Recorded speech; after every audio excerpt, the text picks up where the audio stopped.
Il y avait beaucoup de monde ce soir-là, samedi soir, dans cet immeuble situé au 3e étage. Des hommes, des femmes, des jeunes, des moins jeunes, tout le monde était venu pour écouter les orateurs qui venaient de passer toute une semaine. Ô combien leur récit était passionnant, intéressant, rempli d'anecdotes, d'histoires. Les gens étaient pendus à leurs lèvres. Parmi eux, il y avait un homme du nom de Paul. Paul, l'orateur principal, le missionnaire, je dirais aussi l'aventurier.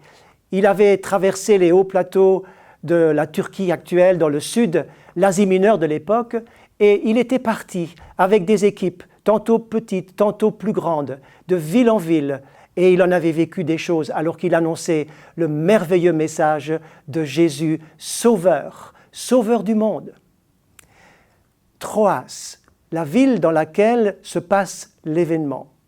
Troas était une ville intéressante parce qu'elle situe un événement dont il est question dans la Bible, dans le livre des Actes des Apôtres, au chapitre 16.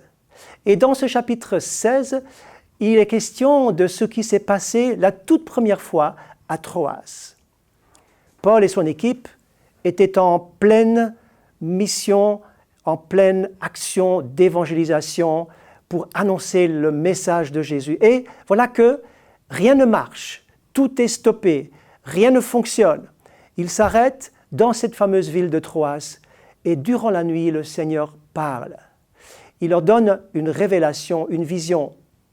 Et à partir de cet endroit, ils vont partir en Europe, dans la ville de Philippe. Donc, Troas est un lieu particulier qui représente beaucoup pour Paul. Maintenant, de retour avec son équipe, et nous nous retrouvons donc, comme je l'ai dit, au 3e étage de cette fameuse réunion où tout le monde est agglutiné pour écouter les récits missionnaires de l'apôtre Paul et de son équipe. Parmi eux, un jeune homme qui a la chance d'être là, un jeune homme qui est venu avec ses parents ou tout seul, on ne sait pas, mais son nom est intéressant. Et lorsque vous lisez ce texte dont je vais parler maintenant, dans le livre des Actes des Apôtres, toujours un peu plus loin, au chapitre 20, vous trouverez son nom. Son nom, c'est Eutychus, un nom un peu spécial, mais un nom typiquement grec qui veut dire « l'homme qui a de la chance ». L'homme chanceux.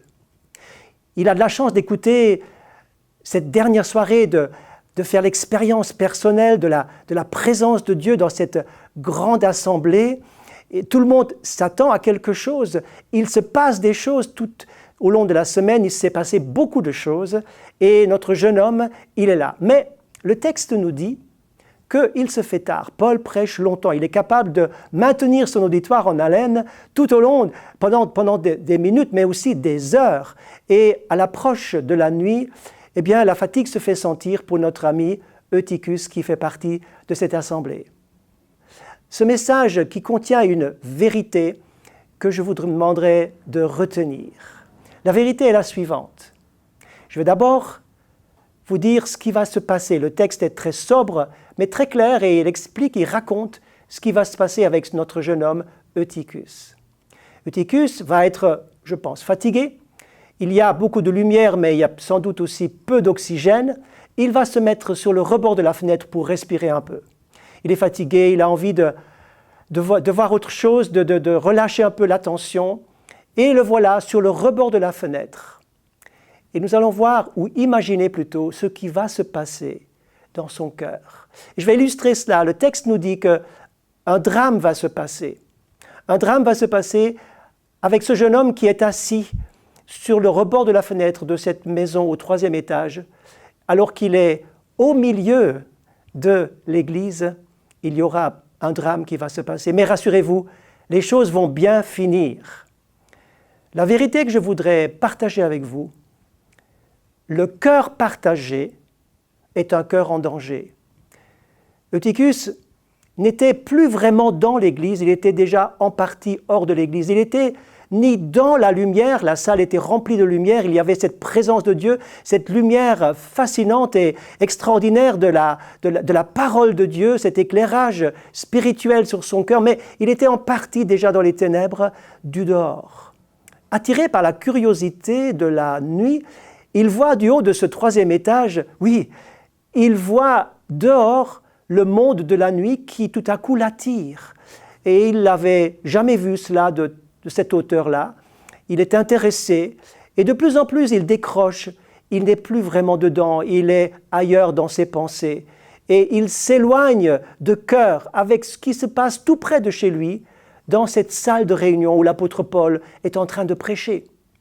Notre jeune Eutychus va de plus en plus être dans un trouble, dans un clair-obscur. Il va être ni dedans ni dehors, comme je l'ai dit. Il va être pris entre ce que Dieu voudrait bien lui dire, ce que Dieu insiste dans sa parole, et puis ce que son oreille personnelle ou son regard personnel lui dit. Il est pris entre le oui de Dieu et le non, entre ce que le Saint-Esprit voudrait lui dire et ce que son cœur refuse d'entendre. Il est partagé, ni pour ni contre, ni dedans ni dehors. Il est entre deux, il est en danger. Voyez-vous, c'est comme un peu ce funambule qui marche sur le câble, sur la corde.